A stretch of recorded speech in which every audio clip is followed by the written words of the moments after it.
Hi friends, welcome to creative ideas episode number 17. ఈరోజు మనం క్యారెట్తో ఒక ఐడియాని క్రియేట్ చేస్తూ రీసెంట్గా జరిగిన ఒక విషయం మీద డిస్కస్ చేద్దాం. మాకు దగ్గరలో ఒక అమ్మాయి, తనకు పాపం అమ్మ నాన్న ఎవరు లేరు, వాళ్ళ అమ్మమ్మ వాళ్ళే పెంచి పెద్ద చేశారు. అలాంటిది ఎవరో ఆ అమ్మాయి ఏం మిస్టేక్ లేకుండా ఎవరో బెదిరిస్తే అది ఇంట్లో వాళ్ళతో చెప్పుకోలేక వాళ్ళు ఏమంటారో తెలియక తనలో తానే డిసైడ్ అయిపోయి సూసైడ్ వరకు వెళ్ళి మత్తు ఇంజెక్షన్ చేసుకొని మరీ పట్టాలపై పడుకొని సూసైడ్ చేసుకుంది.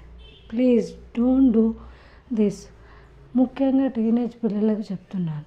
మీరు ఏదైనా ఉంటే పేరెంట్స్తో డిస్కస్ చేయండి. లేదంటే మీకు దగ్గరలో ఉన్న ఎవరైనా మీ పెద్దవాళ్ళతో కానీ మీ ఫ్రెండ్స్తో కానీ మాట్లాడండి, చెప్పండి, దానికి సొల్యూషన్ ఉంటుంది.